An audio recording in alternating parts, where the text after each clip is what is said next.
2011년 12월 11일 하나님께서 우리에게 주시는 말씀은 출애굽기 3장 1절에서 12절입니다. 출애굽기 3장 1절에서 12절 말씀을 봉독에 올리겠습니다. 모세가 그의 장인 미디안 제사장 이드로의 양떼를 치더니 그 떼를 광야 서쪽으로 인도하여 하나님의 산 호렙에 이르매 여호와의 사자가 떨기나무 가운데로부터 나오는 불꽃 안에서 그에게 나타나시니라. 그가 보니 떨기나무에 불이 붙었으나 그 떨기나무가 사라지지 아니하는지라. 이에 모세가 이르되 내가 돌이켜 가서 이 큰 광경을 보리라.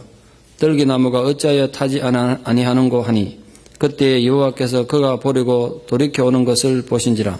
하나님이 떨기나무 가운데서 그를 불러 이르시되 모세야 모세야 하시매 그가 이르되 내가 여기 있나이다. 하나님이 이르시되 이리로 가까이 오지 말라. 네가 선 곳은 거룩한 땅이니 네 발에서 신을 벗으라. 또 이르시되 나는 네 조상의 하나님이니 아브라함의 하나님 이삭의 하나님 야곱의 하나님이니라. 모세가 하나님 배우기를 두려워하여 얼굴을 가리매 여호와께서 이르시되 내가 애굽에 있는 내 백성의 고통을 분명히 보고 그들의 감독자로 말미암아 부르짖음을 듣고 그 근심을 알고 내가 내려가서 그들을 애굽인의 손에서 건져내고 그들을 그 땅에서 인도하여 아름답고 광대한 땅, 젖과 꿀이 흐르는 땅, 곧 가나안 족속, 헷 족속, 아모리 족속, 브리스 족속, 히위 족속, 여부스 족속의 지방에 데려가려 하노라. 이제 가라. 이스라엘 자손의 부르짖음이 내게 달하고 애굽 사람이 그들을 괴롭히는 학대도 내가 보았으니 이제 내가 너를 바로에게 보내어 너에게 내 백성 이스라엘 자손을 애굽에서 인도하여 내게 하리라.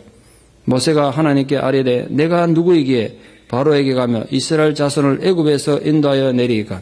하나님이 이르시되 내가 반드시 너와 함께 있으리라. 네가 그 백성을 애굽에서 인도하여 낸 후에 너희가 이 산에서 하나님을 섬기리니 이것이 내가 너를 보낸 증거니라. 아멘. 십계라는 영화 많은 분들 보셨으리라 생각합니다. 그 영화의 주인공을 맡았던 찰튼 헤스톤이라는 유명한 배우는 지금 죽었습니다만 그 영화 찍느라고 시내산을 무려 40분 넘게 올랐습니다. 그래서 제가 인터뷰한 걸 읽은 적이 있는데 기자가 물었습니다. 시내산을 40분이나 올라보니까 감회가 어떻습니까? 그때 찰튼 헤스톤이 이렇게 말했습니다. 시내산을 그렇게 많이 올라본 사람으로서 예전과 같은 삶을 살 수는 없습니다. 제가 그의 신앙의 내면의 상태를 다 알 수는 없습니다만 적어도 그 고백에 의하면 그는 영화 촬영하려고 시내산에 올랐다가 하나님 임재에 뜨거운 체험을 했다고 고백했습니다. 찰튼 헤스턴뿐만 아니고 구약 성경에 의하면 시내산은 하나님이 임재하는 거룩한 장소로 아주 많이 등장합니다. 물론 그 산 자체가 신성하다는 의미는 물론 아닙니다만 하나님이 임재하시는 그곳, 하나님의 임재가 가지는 거룩한 의미에 대해서는 우리가 관심을 가져야 하고 또 우리가 살아가는 시대는 어떤가 이 부분에 대해서 깊이 신경을 써야 하리라 생각합니다. 여러분이 존재하는 모든 곳에 하나님의 임재가 있으면 그 거룩함으로 인해서 우리가 예전과 같은 삶을 살 수는 없는 것 아니겠습니까? 오늘 우리도 마찬가지리라 생각합니다. 40년 목동 생활을 통해서 광야 생활을 손바닥 보듯이 환하게 파악하고 있었던 모세가 운명의 그날 어떤 이해할 수 없는 충동에 의해서 한 번도 가보지 못했던 미디안 광야를 한참 지나가지고 호렙산까지 양떼를 몰고 간 겁니다. 아마 그날 처음 호렙산을 가본 것 같습니다. 평소에는 그곳까지 갈 리가 없었는데 하여간 그날은 그 먼 곳까지 갔습니다. 그게 단지 우연이었겠습니까? 80세 모세가 호렙산에 다다랐을 때 그의 눈길을 끄는 것이 있었습니다. 바짝 마른 가시나무에 불이 붙은 것을 보았습니다. 바싹 마른 나무 가지들이 바람에 가지들이 정전기 일으켜서 자연 발화되거나 또 번개에서 자연 발화되는 건 자주 있는 일입니다. 실제로 우리 이 캘리포니아에도 많은 산불이 그래서 일어나기도 합니다. 그래서 나무에 불 붙은 거 전혀 이상한 일이 아닙니다. 큰 나무도 아니고 작은 가시나무에 불이 붙었으니까 이제 곧 사고가 없어지겠죠. 그런데 신기한 게도 이 가시나무는 불이 붙었는데도 타서 없어지지 않았습니다. 여기서 모세의 운명이 갈립니다. 뿌리 깊은 열등감에 젖어서 삶에 대한 해안과 아무런 희망도 호기심도 없이 살아가는 평범한 80세의 노인이었다면 모세가 불붙은 가시떨기 나무 보고도 저게 나와 무슨 상관이 있느냐 그리고 그냥 지나쳤겠죠. 그런데 80세의 모세인 이 할아버지는 아직 꺼지지 않는 호기심을 그의 내면에 가지고 있었습니다. 가시던 불에 불이 붙으면 한순간에 재로 사라져야 될 텐데 이게 사라지지 않고 없어지지 않으니까 얼마나 신기한 일입니까? 아마 요즘처럼 TV가 발달해서는 세상에 이런 일이 나오지 않았겠어요. 그 모세가 세상에 이런 일이 그러고 쳐다본 겁니다. 그래서 호기심이 한번 딱 발동하니까 견딜 수가 없게 됐습니다. 여러분 웬만하면 80세 노인이면 뭐 그렇구나 그러고 내려갔다 그 높은 산 올라가려 생각하겠어요? 호렙산이 얼마나 거친데. 그래서 호기심 발동해서 견딜 수 없어서 내가 이 광경을 직접 봐야 되겠다고 오늘 본문에 보니까 그랬어요. 그래서 직접 올라가 보기로 하고 양떼 두고 산에 올라갔다는 거죠. 여러분 잘 아시는 워즈워드 시에 My Heart Lifts Up 이라는 시가 있습니다. 우리 흔히 소년 시절에 무지개로 읽었던 시인데 그 시귀가 이렇게 시작되죠. 하늘의 무지개를 보면 내 가슴이 설레인다. 어릴 적에도 그러했고 어른이 된 지금도 그러하고 내 늙어서도 그러하리니 만약 그렇지 않으면 나 죽으리 이런 시입니다. 그 무지개 보고 가슴이 두근거리는 그런 호기심이 사라지면 그게 죽은 목숨이란 거예요. 나이가 들어도 그런 호기심을 가진 존재로 살겠다는 그런 시입니다. 저는 오늘 모세의 이 모습 보고 이 워즈워드의 그 마음을 읽었어요. 그리고 우리 인생을 위한 중요한 교훈 하나를 얻었습니다. 우리 누구나 연세 상관없이 의미 있는 인생, 의미 있는 신앙을 살기 위해선 여러분 부디 삶에 대한 호기심과 관심을 버리지 마십시오. 그저 스쳐가는 바람 하나에도 의미를 두고 잘 살피며 살아야 되겠다. 그런 생각을 했습니다. 그 작은 호기심이, 그 호기심에 대한 반응이 모세 개인의 운명을 전혀 뒤바꿨을 뿐 아니라 그로 인해서 이스라엘 민족의 운명을 바꾸는 계기가 됐기 때문에 그렇습니다. 우리가 나이 들고 육신은 약해져 가도 이 마음과 정신만은 오히려 늘 순수하게 살 필요가 있구나. 그걸 제가 강하게 도전을 받습니다. 그런데 도대체 이 가시덤불에 불이 붙은 이 현상은 무엇을 상징하는 거겠습니까? 분명히 뭔가 상징이 있다고요. 비둘기 그림 우리가 평화를 떠올리듯이 불 붙은 가시떡이 나무 뭘 의미하냐 말이에요. 제가 고민을 많이 했어요. 묵상을 많이 했어요. 그게 도대체 무슨 의미일까? 그러다 제가 깨달았습니다. 여기서 가시덤불은 바로 초라하고 볼품없는 이스라엘 백성들을 상징합니다. 말라 비틀어진 한 폭의 가시떨기 나무 그런 존재. 그러니까 더 이상 어떤 소망도 비전도 가질 수 없는 상태. 그게 바로 지금 이스라엘의 처한 상황입니다.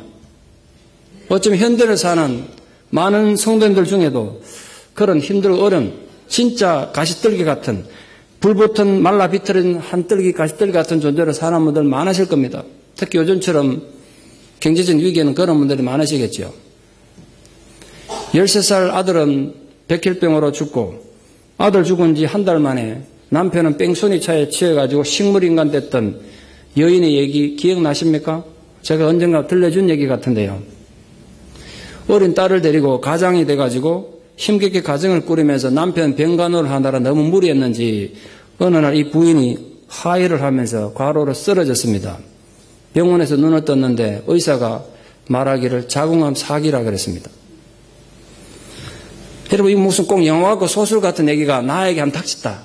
그것도 40대 초반에 젊은 여인에게 닥쳤다 한번 상상해 보세요. 그 여인이 얼마나 힘들고 어렵겠어요. 정말 광야에 볼품없는 가시덤불 같은 존재 아닙니까?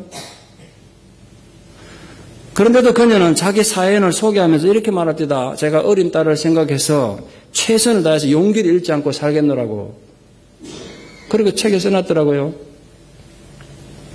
물론 내 삶이 지금 그런 가시덤불 같다고 힘들어하는 분들도 우리 중에 또 이 설교를 듣는 분들 중에 충분히 있으리라 생각해 봅니다.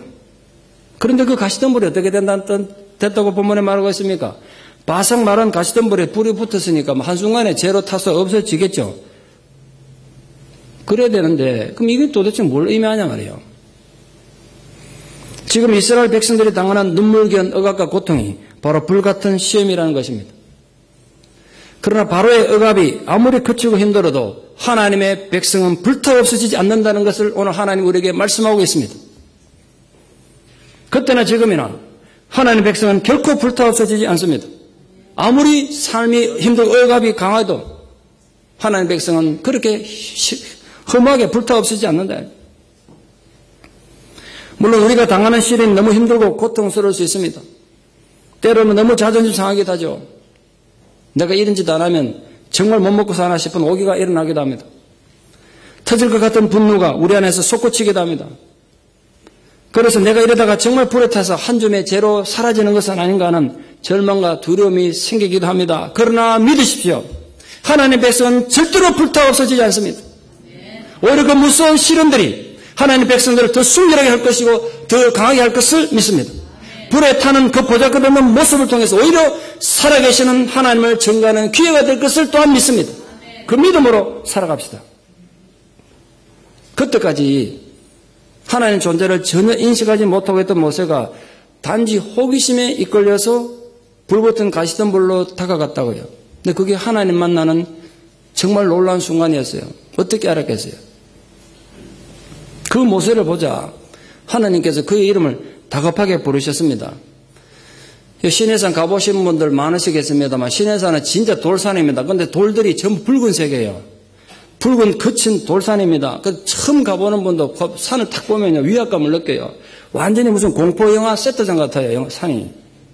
그렇게 위압감을 느끼는 산입니다. 그런데 그런 산에서 아무도 없는데 누군가 자기 이름을 한번 불러보세요. 어떤 소리로 불렀겠습니까? 내시처럼 모세야 이래 불렀겠습니까? 그 위압감을 가지고 중압감을 가지고 근위를 가지고 모세를 부르지 않았겠어요? 얼마나 겁이 났겠어요? 한번 상상해 보세요. 내가 만약 모세라 생각하고 그런 얘기 들으면요 전혀 예상치 못한 상황에서 들은 그 소리에 모세가 정말 놀랐겠다 이런 생각이 들더라고. 이제는 처음에 갈 때는 그 작은 호기심 때문에 가시떨기에 불 붙은 거 보고 가는 이제는 그 안중도 없습니다. 그 관심이 없어요. 도대체 누가 나를 부르는가? 나를 부르는 분이 누구인가 궁금하지 않았겠습니까? 나를 불러준 그 이름을 불러준 그 이름 그분. 우리가 학창시절에 배웠던 김춘수의 꽃이라는 시에 이런 거 있지 않습니까? 내가 그의 이름을 불러주기 전에는 그는 하나의 몸짓에 지나지 않았다. 내가 그의 이름을 불러주긴 후에 그는 나에게로서 꽃이 되었다. 꽃이 된지 안 된지 모르겠습니다만. 정말 이제 하나님께서 모세 이름을 불러준 그 순간 그 모세란 이름은 인류 역사 속에 정말 위대한 꽃이 되고 의미가 됐습니다. 그는 실패자였고 패배자였으며 삶의 모든 희망을 잃어버린 80살의 노인이었지만 하나님이 그의 이름을 불러준 순간 그의 남은 생애는 전혀 다른 의미를 가지게 된 것입니다. 모세뿐만 아니라 오늘 이 자리에 오신 여러분 모두도 하나님께서 여러분의 이름을 인격적으로 불러주셔서 하나님과 여러분의 관계를 아름답게 맺음으로써 여러분의 남은 생애가 그것이 몇 날이 남았든지 간에 그 인생의 의미를 전혀 새롭게 하는 역사가 여러분에게도 있기를 축원합니다.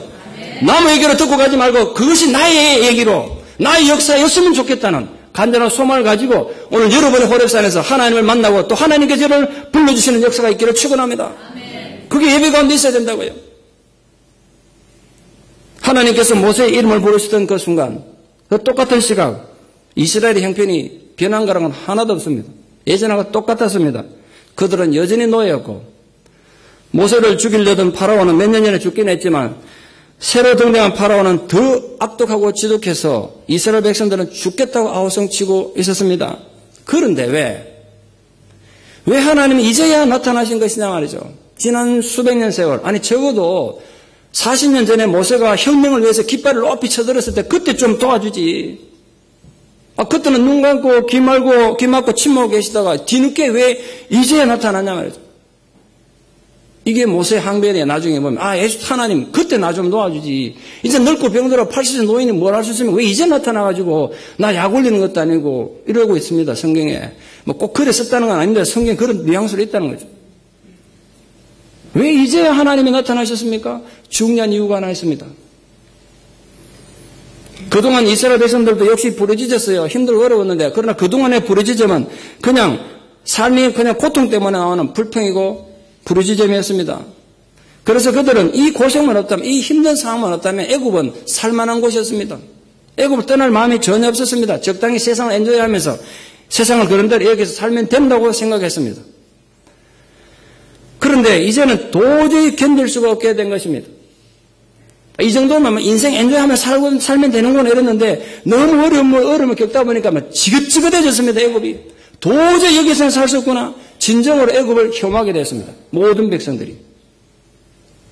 그래서 너나 없이 이제 하나님이 말씀하시면 옛날에는 하나님 말씀에 관심도 없고 하나님 누구인지 관심도 없었는데 이제는 하나님이 말씀하시면 최소한 그 말씀에 반응하고 귀를 기울일 정도로 사람들 마음이 낮아져 있었던 것입니다. 그때가 바로 하나님 역사 개입이 시작되는 때입니다. 그건 개인이나 공동체나 마찬가지입니다. 언제라고요? 인간이 최소한 하나님의 말씀에 반응을 보일 때입니다. 여러분 설교를 좋은 설교 듣는 게 중요한 게 아닙니다. 그 반응이 중요해요. 이스라엘 백성들은 여전히 완고하고 교만한 백성들이지만 그래도 하나님의 말씀을 들으려고 시도라고 할 때까지 그 시도라도 할 때까지 하나님 기다리신 겁니다. 몇 년 기다리셨다고요? 400년 기다렸어요. 400년. 그 하나님의 400년 넘는 긴 침묵은요. 하나님의 무능력 때문이 아니라 이스라엘 고집 때문이에요. 여러분 마찬가지입니다. 좀 진작 하나님 말씀에 귀 기울여 돌아왔으면 고통의 시간이 줄었을 텐데 고집 피우고 하나님 말씀에 관심도 없이 살다가 너무 인생을 험하게 살았던 분들 많이 봤습니다. 저는. 그 시간을 줄이십시오. 빨리 그 말씀에 귀를 기울여서. 좀 더 일찍 하나님 앞에 이스라엘 백성들이 겸손하고 그 말씀에 귀를 기울였더라면 그들의 고통의 시간은 400년까지 안 가도 됐을 거예요. 그 시간이 줄었을 것입니다. 우리 또한 마찬가지입니다. 우리도 전부 악한 죄인들이었습니다. 그럼에도 불구하고 이렇게라도 말씀에 반응하는 아름다운 공동체로 성장한 건 모두 하나님 열심 때문입니다. 하나님 덕분이에요. 하나님께서 엄청난 인내로 우리를 참아주시고 기다려주신 결과 우리가 다 쥐꼬리만한 믿음이라도 가지게 된 줄 믿습니다. 그래서 믿음은 선물이에요. 누가 인간이 잘해서 그런 게 아니에요. 하나님을 참아준 그 하나님 인내 때문에 우리 그런 믿음을 가지게 된 거죠. 잘나서 그런 거 아니죠, 우리가. 하나님께서 교만한 인간이 하나님의 말씀에 최소한 반응이라도 하도록 사용하시는 고전적인 방법이 바로 고난과 실패입니다. 그 고난은 사람들 마음을 확 낮추어서 하나님 말씀에 귀를 기울이게 하는 도구로 사용되는 때가 굉장히 많습니다. 성경 안에도 그렇고 우리 삶에도 많지 않습니까? 사람이 말입니다. 참 어리석고도 악해가지고 아무런 어려움 없이 편한 가운데서 행복한 가운데서 야 내가 이래 살면 안 되는구나. 자기 죄를 회개하고 하나님께 돌아오는 사람 아무도 없습니다. 저는 그런 사람 못 만나봤어요. 수없는 고난이 우리를 하여금 말씀에 귀를 기울이게 하는 것입니다. 물론 고난이 온다고 사람도 하나님 말씀에 귀 기울이는 거 아닙니다. 그런 고난에도 불구하고 자기 하고 싶은 대로 다 살고 인생 마음대로 사는 사람 참 어리석은 사람입니다. 희망이 없어요, 그런 사람. 오늘 모세의 경우를 유의해서 보십시오. 하나님께서 그의 양치는 삶의 현장으로 찾아와 주셨습니다. 사람들의 일상생활 한가운데로 하나님이 찾아오시는 것이 기독교의 중요한 특징입니다. 우리가 산속으로 들어가야 되고 속세로 떠나가지고 어디를 가야 되는 거 아닙니다. 우리가 며칠씩 굶어가면서 노력해야 하나님을 만날 수 있는 그런 종교가 아닙니다. 신앙인은 잊지 마십시오. 신앙인은 자기 삶에 충실한 사람들입니다. 가정주부는 가정에 충실하십시오. 직장인은 직장에 충실하십시오. 자기 삶에 적어도 충실해야 됩니다. 저는 신앙인들이 믿음이란 이름으로 삶을 게을리 살고 가정을 등한시하고 그런 사람 참 많이 보는데 특히 한국에서 많이 봤는데요. 특히 이단에 빠진 사람들은 가정이고 뭐 다 팽개칩니다. 있을 수 없는 일이고 비성경적이고 비기독교적이고 하나님에 대한 반역이라 생각합니다. 신앙인이 정말 자기 삶에 충실할 때 그 충실한 삶의 현장으로 하나님은 어제나 오늘이나 찾아오시는 것입니다. 목동 모세를 생각해 보십시오. 왕자의 신분에서 목동이 됐는데 그 무슨 발전이 있고 희망이 있고 비전이 있겠습니까? 아무것도 기대할 수 없죠. 발에 차이는 게 양들 똥이고요. 늘 날리는 게 양들 털입니다. 양떼 곁에 한번 가보셨습니까? 얼마나 더러운데 양들이 씻지를 안 해가지고. 양들 울음소리에 눈을 뜨고 양들 냄새에 하루에 눈을 감습니다. 무려 40년이나 똑같은 일의 반복입니다. 그러나 모세는 그렇게 희망 없는 삶이었음에도 불구하고 자기 삶에 충실한 그 현장을 지키고 있었을 때 하나님이 그에게 찾아오셨다는 것 잊지 마십시오. 자신의 이름을 부르는 알 수 없는 거룩한 존재에 놀라서 숨을 죽이고 있는 모세를 향하여 던진 하나님의 첫마디가 무엇인가? 거기에 우리 눈 기울여 주의해 보십시오. 기독교인은 자기 신앙을 이렇게 시작합니다. 여러분 신앙의 출발 이렇게 시작한다고요.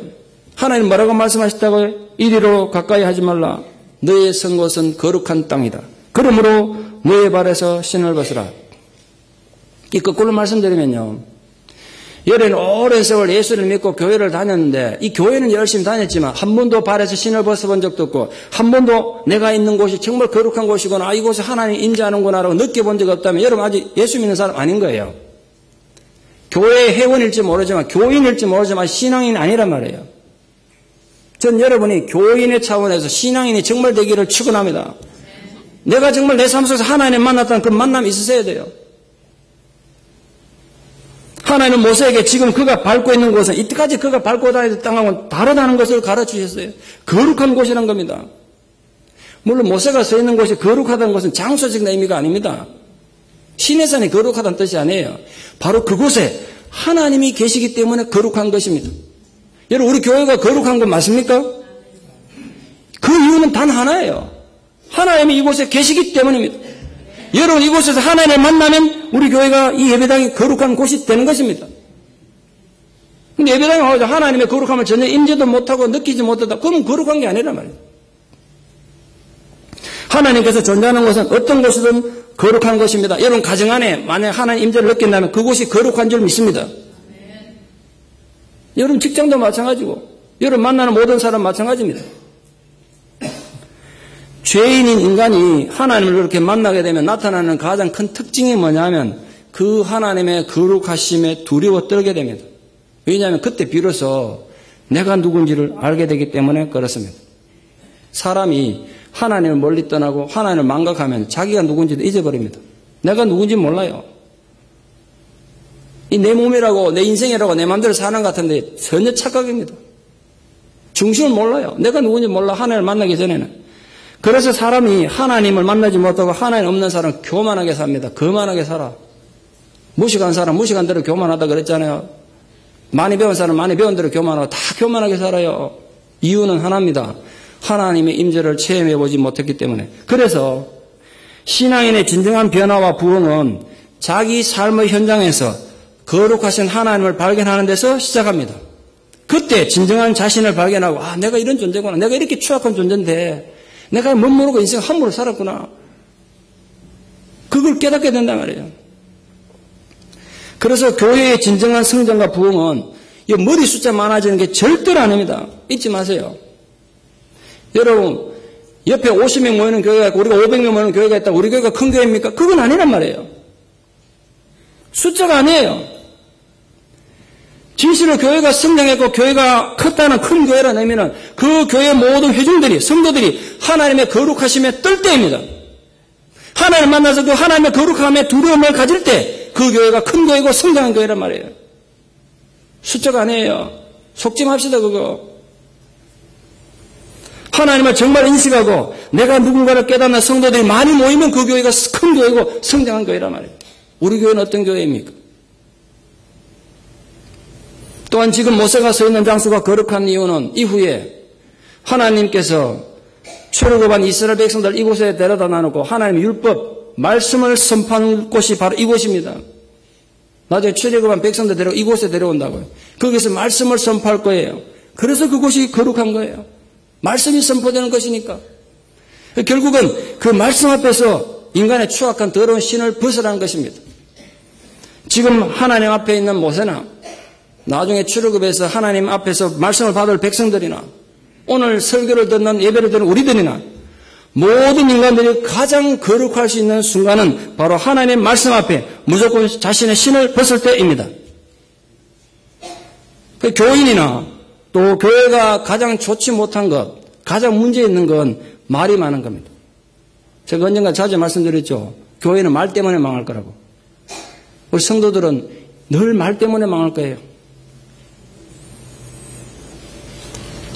교회나 교인이 세상으로 갈수록 특징이 있는데요. 말이 많고 주장이 많습니다. 말이 많아. 하나님을 만난 적 없으니까 내 생각과 내 주장을 펼 수밖에 없습니다. 그래서 때로는 말도 안 되는 소리를 겁도 없이 합니다. 그래서 교회의 가장 큰 위기는 딴 게 아닙니다. 교회가 실망에 빠질 때는 다른 게 아니라 인간의 경험을 가지고 하나님의 말씀을 바꾸려고 할 때입니다. 다시 말해서 말씀은 팽개쳐두고 인간의 경험을 절대적인 기준으로 삼으려고 할 때입니다. 그러면 교회는 엄청나게 어두워집니다. 교회가 어려워져요. 그러나 하나님의 거룩하심을 만날 때 성도들은 하나님의 말씀 앞에 잠잠하게 됩니다. 저는 정말 뼈저리게 깨닫는데요. 은혜 받은 성도의 가장 큰 특징이 뭐냐면요. 입에 말이 없어집니다. 말이 없어져요. 그렇다고 또 말 다 하지 막 입 다물고 꽉 살라는 뜻은 아니고 할 말을 하고서 하실 때 쓸데없는 말 안 한다니까요. 쓸데없는 말 말고 쓸데없는 말. 쓸데없는 말의 강조법이 쓸데없는 말입니다. 쓸데없는 말 해가지고 누구한테도 덕도 안 되는 말 하지 마라 그랬잖아요.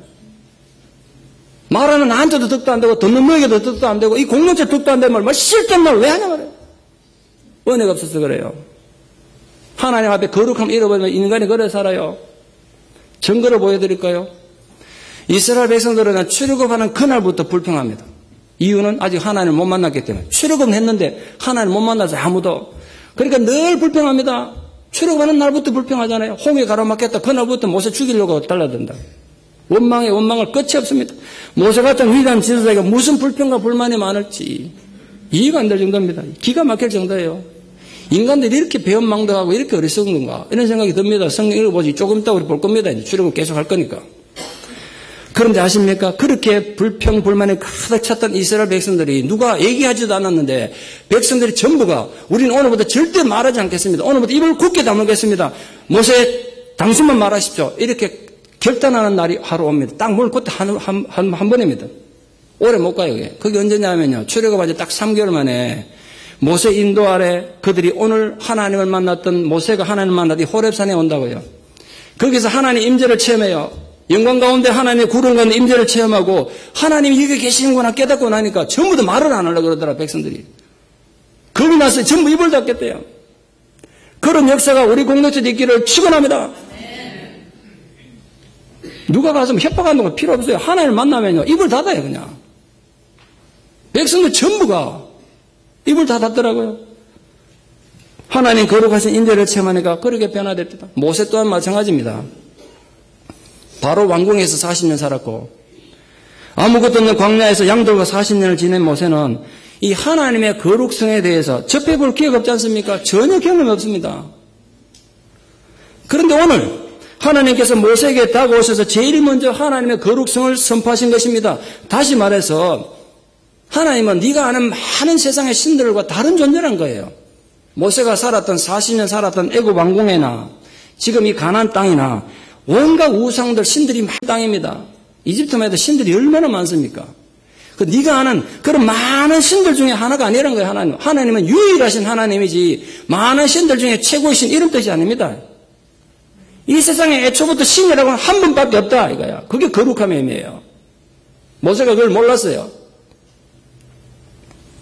하나님을 다른 신들과 같이 생각하거나 세상에 많은 신들 중에 하나로 생각할 때 하나님 공동체는 무섭게 타락해 갔습니다. 그래서 참된 신앙과 교회의 참된 부흥은 거룩하신 하나님을 제대로 발견하는 데서부터 시작합니다. 저는 우리 교회가 그런 교회가 되기를 소망하고 기도합니다. 앞서 말씀드린 것처럼 교회가 참으로 부흥한다는 건 숫자적으로 많아지는 것이 절대로 아니라는 걸 속지 마세요. 그럼 이단들이 더 부흥했다고요. 온 교우들이 하나님의 거룩하심을 두려워할 때 교회가 건강하고 올바르게 성장한 것입니다. 모세 또한 이걸 깨닫고 이해하고 알아야 했습니다. 그렇지 않다면 앞으로 모세가 조금만 인기가 올라가면요 자기가 영광받는 자리에 서게 될 겁니다. 착각한다고요. 하나님 잊어버리면 누구나 그럴 수 있어요. 하나님의 거룩함을 체험해보지 못하면요 목사든 성도든 누구나 마찬가지인데 자신의 신앙의 목적을 어디 두냐 하면 결국은 자기가 영광받는 자리에 서는 것. 이게 신앙의 목적이 됩니다. 제 짧은 인생에 지난 한 생의 신앙생활을 돌이켜보니까 목회생활을 돌이켜보니까 기독교 신앙에서 이거보다 무서운 게 없습니다. 이거보다 위험한 게 없어요. 이단이 그래서 생깁니다. 예? 요즘 신천지 같은 이단이 왜 그래 생겼냐면요. 그런 교주들은 결국은 자기한테 영광을 돌리다 보니까 이단이 되어버렸어요. 그래서 우리는 거룩하신 하나님과 깊은 만남이 반드시 있어야 하나님 사람으로 올바른 삶을 살 수가 있습니다. 오늘 이 만남을 가진 모세에게 하나님께서 하나님의 거룩하심을 선언하면서 모세에게 뭘 요구하십니까? 뭘 요구하셨나고요? 신을 벗으라 하셨어요. 왜 하필 신을 벗으라 그러셨을까요? 왜 신발이 무슨 의미를 가지겠습니까? 중요한 의미가 몇 가지 있습니다.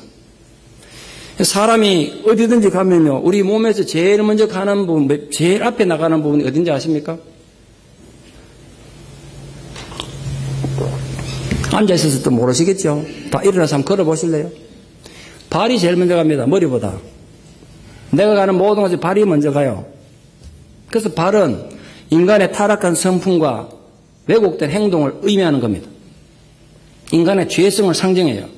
그걸 나타낸다. 모세가 신을 벗듯이 하나님 앞에 서게 되면 누구든지 자신의 그 죄된 습성을 버려야 된다. 죄된 행동을 버려야 돼. 습관처럼 죄를 지으면서 하나님 앞에 설 수는 없다고, 인간이. 그 얘기입니다. 또한 더 중요한 얘기는 고대로부터 노예는 신을 신지 못했습니다. 왜 노예가 신을 신지 못했냐면요, 신발을 딱 벗겨놓으면요, 감시 안 해도 도망을 못 가요. 그 뜨거운 사막에 맨발로 가던 당장 죽습니다. 그래서 노예가 신발을 신고 있으면 도망갈 의도가 있었다. 그래서 당장 목이 달아났습니다. 그 신을 벗는다는 건 노예라는 상징적인 의미예요. 오늘 하나님께서 모세 보고 신을 벗으라고 말한 건 한마디로 너는 이제 나의 종이라는 의미입니다. 그러니까 이제 너의 모든 권리와 기득권을 포기해야 한다는 것입니다. 너의 주장을 할 수가 없다는 거예요. 결국 신을 벗는다는 것은 자기 권리 포기를 의미합니다. 자기 권리 포기. 그래서 여러분, 우리가 예수의 제자가 된다는 것, 신앙인이 된다는 의미는 다른 말로 하면요, 자기 권리 포기 선언입니다. 공개적으로 그거 하는 거예요. 이제 내 인생의 주인은 내가 아니라 주님이시고 나는 당신의 종입니다. 이거 고백한 사람을 그리스도인이라고 합니다. 내 모든 권리를 내려놓습니다. 그게 이 신앙 고백의 핵심입니다. 그런데 입으로는 당신의 종입니다. 나는 내 모든 삶을 당신께 드립니다. 당신이 나의 주인입니다. 그러면서도 본인이 주인 행사하는 분들 의외로 많으세요. 애시당초 처음부터 자기가 주인인 것처럼 주장하고 사는 사람도 많습니다. 그런 자세로는 결코 하나님 부르심에 응답할 수가 없습니다. 또한 신을 벗으라는 것은 자신의 재능, 명예, 자존심들을 버리고 겸손히 하나님 앞에 순복하는 자세로 살아야 된다는 걸 하나님이 요구한 것입니다. 하나님께서 모세 보고 그런 거예요. 모세야, 너는 과거에 너의 재능과 힘만 믿고 섣불리 나섰다가 네 완전히 실패자가 됐지 않느냐. 근데 이제는 그런 교만 다 버리고 겸손히 나의 명령에 순종하기 위해서 너의 교만의 신을 벗어야 한다. 모세가 이걸 철저히 배워요. 옛날에 지 맘대로 깃발을 들고 나를 따르라 이랬는데 이제는 철저히 하나님께서 가라 그러면 가고요, 오라 그러면 오고, 멈추라 그러면 멈추고 하나님이 하라는 대로 해요. 그거 훈련하는데 80년 걸렸어요. 그걸 위해서 신발을 벗으라는 거예요. 그 교만한 신을 신고는 인간이 할 수 있는 건 자멸뿐입니다. 자멸. 스스로 망하는 것뿐이에요. 그걸 벗으라는 겁니다. 마지막 네 번째로 이 신발은 모세의 과거를 상징합니다. 과거의 모든 실패와 열등감과 상처를 이제 벗어야 한다는 겁니다. 그런데 이게 참 쉽지가 않습니다. 모세는 쉽게 마음의 열등감을 벗어나지 못합니다. 자신은 무능하고 힘이 없는 실패자라고 계속 변명합니다. 얼마나 변명하는지 나중에 하나님은 화를 낼 정도로 난 못합니다. 나 같은 게 어떻게 합니까? 계속 변명해요. 우리 가운데도 그런 분 많을 겁니다. 자꾸 실패를 경험하다 보면 사람이 주눅 들어가지고 아무것도 못하는 거다. 사람이 무엇을 하든지 이 열등감에서 벗어나지 못하면 제대로 된 일을 할 수가 없습니다. 그래서 오늘 본문에 보면 참 슬픈 말이 하나 있는데요. 하나님께서는 내가 너를 이스라엘 백성에게 보내서 이스라엘 백성을 인도하는 지도자로 만들겠다. 그러니까 모세 자신을 스스로 어떻게 평가해야겠냐 하면 이렇게 되어 있습니다. 11절에 내가 누구 관대? 내가 누구 관대? 내까지 게 뭔데 이런 뜻이에요. 40년 전에 모세는 누가 자기를 인정해 주지도 않았는데 누가 세워준 것도 아닌데 자기 스스로 이스라엘의 지도자고 자기를 재판관으로 세웠던 사람입니다. 그런데 이제는 일개의 목동에 불과한 자신의 무능함을 깨닫고는 내까지 게 뭐라고 이렇게 큰 일을 할 수가 있습니까? 그렇게 초라한 열등감에 발목이 잡혀 있습니다. 한때는 자신을 대단한 존재로 생각했었지만 80세 노인이 된 광야의 망명객 모세는 내까지 이게 뭐라고 하는 초라한 존재가 되었습니다. 누구나 그런 열등감을 벗어나지 않고서는 결코 하나님의 일을 할 수가 없습니다. 제가 정말 깨닫는 게 하나 있는데요. 그게 목사든 평소든 마찬가지인데 하나님의 지도자가 되려는 사람들은 정말 치유를 받아가지고 그 열등감에서부터 자유하셔야 돼요. 그래야 하나님의 일을 제대로 할 수 있어요. 그걸 벗어나지 않으면 결코 하나님의 일을 할 수가 없습니다. 그래서 오늘 모세는 전혀 자기 의도와 관계없이 자기가 계획한 건 아니지만 하나님을 뜻밖의 만남으로써 80년 묵은 영혼의 때를 벗겨내는 겁니다. 지금 애국 궁정에서 40년 살면서 얼마나 열등감이 쌓였겠어요. 자기는 히브리 노예의 피가 흐르는 히브리인인데 왕자처럼 사니까 얼마나 무시당하고 살았겠습니까? 게다가 완전히 실패자가 돼가지고 광야에서 또 40년 80년 동안 쌓인 거라고 열등감 뿐입니다. 쌓이고 또 쌓인 그 영혼의 묵은 때를 오늘 벗겨내는 거예요. 쉬운 게 아니죠. 하나님도 쉽지 않았어요. 열등감에 젖은 모세가 말하기를 내가 누구에게 바로에게 가며 이스라엘 자손을 애굽에서 인도해 내리까 이래 됐습니다. 근데 원문에는 단어가 하나 더 있는데 한글성에는 번역을 뺐어요. 원문에는 더군다나 이 말에 포함되어 있습니다. 게다가 이런 뜻이 있다고요. 내가 누구기에 바로에게 가며 게다가 더군다나 이스라엘 자손을 애굽에서 인도해 내리까 이렇게 읽어야 돼요. 지금 자신이 도망쳐 나온 애굽으로 돌아가서 파라오를 만나는 것에도 몸서리 칠 일인데 잘못하면 목이 달아나잖아요. 얼마나 불안하겠어요. 그런데다가 이스라엘 자손을 구출해서 인도에 내라 그러니까 말도 안 되는 소리입니다. 도대체 내게 무슨 힘이 있다고 그런 일을 하겠느냐? 그렇게 말하고 있습니다. 바로 그렇게 철저한 뿌리 깊은 좌절감과 절망감에 열등감에 젖어 있는 모세에게 하나님이 주는 딱 무기 하나는 이거예요. 내가 반드시 너와 함께 있겠다. 원문을 직역하면 이런 뜻이에요. 내가 너와 함께 있는 한 해는 이 말입니다. 그래, 네 말대로 내가 같은 게 뭔데 난 아무것도 아니다. 맞다요. 그러나 내가 너와 함께 한 해는 의미가 달라진다는 거예요. 출애굽은 단순한 역사가 사실이 아닙니다. 놀라운 하나님의 역사 아닙니까? 인간의 힘으로 성취할 수 있는 일이 절대로 아닙니다. 하나님이 함께 하셔야만 가능한 일입니다. 하나님은 스스로 열등감과 무력감에 빠진 모세에게 지금 내가 너와 함께 하겠다는 약속을 주셨습니다. 모세 맞다 말이야. 네 생각에는 내까지 이게 뭐라고 나는 이제 아무것도 아닙니다 라는 열등감과 좌절감에 빠져 있을지도 모른다. 예전에 너는 너 자신을 얼마나 대단한 존재라 생각하고 교만했느냐. 그러나 끔찍한 실패를 겪고 오랜 세월 무력하게 지나다 보니까 지금은 네 스스로 생각해도 네가 아무것도 아닌 것 같이 생각되지. 그런데 맞아. 그러나 내가 함께하는 한 해는 너는 위대한 역사를 이룰 수 있다. 내가 함께하는 한 해는 여러분 이 약속을 가지고 삶의 현장으로 돌아가십시오. 내 삶이 지금 불안하고 내가 여러 가지 한계가 있고 어려움이 있어도 하나님이 함께하는 한 해는 내가 할 수 있단 말이에요. 하나님의 그 약속을 한 단어로 임마누엘이라 합니다. 다시 성탄이 돌아오는데 성탄의 가장 중요한 의미는 그것입니다. 하나님이 우리와 함께 하신다.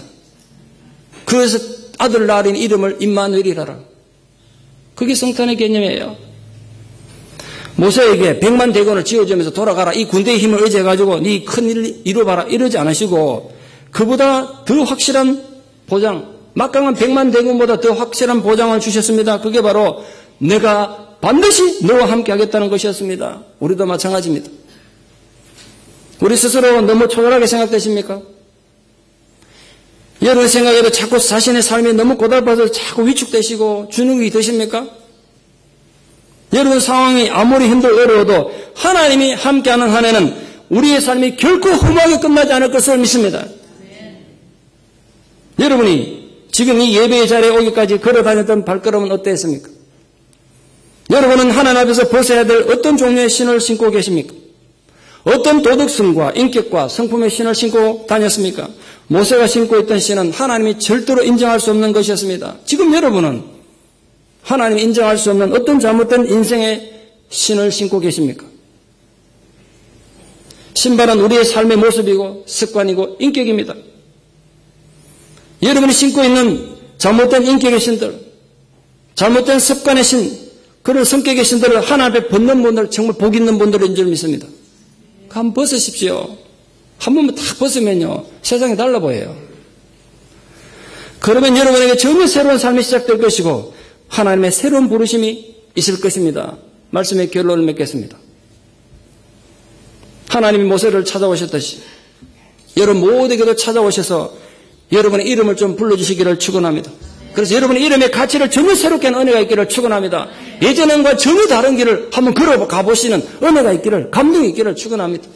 또한 하나님의 거룩하심을 체험하고 여러분의 추억한 인격과 열등감과 상처의 신발을 한번 과감히 벗는 결단이 있기를 축원합니다. 그거 한번 벗으세요.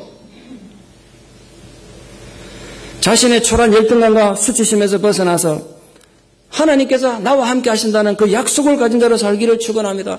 하나님이 나와 함께하는 한 해는 나도 할 수 있다는 소망 가지고 남은 생애를 살기를 축원합니다. 우리를 향한 하나님의 간절한 목적은 바로 성공적이고 진실한 예배를 드리는 자로 세워지는 것입니다. 세월이 흘러서 모든 것이 하나의 전설로 변해가도 역사를 초월하고 시대를 초월한 영원 불변한 진리 하나는 하나님은 이 예배를 통해서 우리를 만나시고 우리를 변화시키시고 우리를 훈련시킨다는 것입니다. 이 예배에 실패하면 그래서 인생에 실패할 수밖에 없어요. 그래서 여러분 한 주일 예배 드리러 올 때 마음가짐부터 잘 조심해서 오십시오. 토요일 저녁부터 좀 관리를 잘해서 오세요. 내일 공휴일이라고 토요일을 밤늦게까지 부어라 마셔라 놀다가 주일에 와서 졸지 말고 토요일 저녁부터 내일 주일 예배를 잘 드리기 위해서 일찍 주무시기를 축원합니다. 아멘 하신 분들 내가 전화 걸어볼 겁니다. 모세가 그랬듯이 우리 사랑하는 모든 성도님들이 하나님의 산에서 하나님과 깊은 관계를 맺어가는 참된 예배자가 됨으로써 우리 남은 생애를 새로운 의미를 가지고 살아가는 축복된 모든 성도님들 되기를 진심으로 축원합니다. 기도드리겠습니다. 하나님 감사합니다. 우리가 참 연약하고 어리석어서 하나님 뜻도 제대로 깨닫지 못하고 하나님의 거룩함도 알지 못해서 내 인생 내가 주인인 줄 알고 내 멋대로 내 마음대로 살았습니다. 그런데 오늘 우리가 다시 깨닫습니다. 그렇습니다. 하나님 나의 주인이십니다. 내가 오늘 하나님의 신발을 벗어서 나의 주권을 주님께 드립니다. 나는 주님의 종이며 주님만이 나의 주인이십니다. 우리가 불안하고 여러 가지 상황이 우리 마음을 힘들게 해도 하나님이 함께하는 한 해는 내가 반드시 너와 함께하겠다는 그 하나님 약속이 나와 함께하는 한 해는 우리가 결코 불타 없어지지 않을 것을 믿습니다.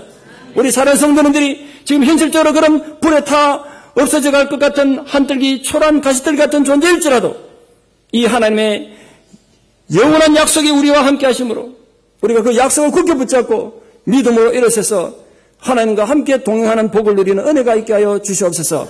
예수님 이름 받들어 기도드리옵나이다. 아멘.